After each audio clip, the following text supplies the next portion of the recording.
یو خبره دا ده، یو صحابي مبارک وایي، حدیث شریف دی، رسول الله صلی الله علیه وسلم ویلی دی چې الله تبارک وتعالی درې قومونه، دا ډیر لوی قومونه دي، امتونه دي د انبیاو. یو په دې کې بني اسرائیل دی. په بني اسرائیلو کې اول وار د الله جل جلاله لوی کتاب نازل شوی دی، تورات. الله جل جلاله په بني اسرائیلو نازل کی. رسول الله صلی الله علیه وسلم داسې تشبیه ورکړې ده، د سهار ونیسې در ماپښینه پورې دا ټول د دنیا ژوند ته داسې تشبیه ورکړې رسول الله صلی الله علیه وسلم. د سهار ونیسې در ماپښینه پورې دا زمانه د یهودیانو وه. الله تبارک وتعالی و حضرت موسی علیه السلام ته او د ده قوم ته دا وخت ورکړی و. نو د ورځې غټه حصه هم دا ده، د سهار ونیسې تر ماپښینه پورې. او غټ کتاب یې ورکړی و، تورات. او پر دوی باندې بعضې احکامات داسې وه یقیني ډېر مشقت و، تکلیف و په هغه کې، یعنې سختي وه ډېره زیاته کې. او بیا در هغه وروسته حضرت عیسی علیه السلام راغلی دی.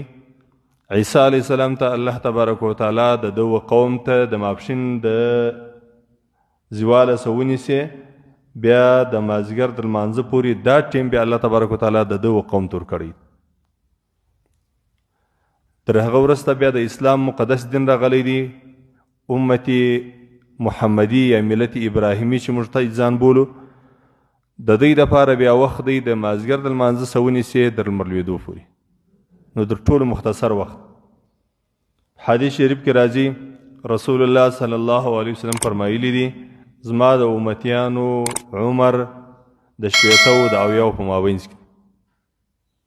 نو عمرونه کم سوه او هغه کمه د دوی د امت د دغه سلسلې د چلیدلو وخت هم کم دی، بلکې په خپله محمد رسول الله صلی الله علیه وسلم راتلل دا د قیامت علامه یوه علامه وه چې اوس نو قیامت نږدې دی، ځکه اخري پیغمبر راغلی. اخري پیغمبر دا معنی چې نور نو در دې وروسته الله تبارک وتعالی دا دنیا نور نه پرېږدي، بس ختمیږي.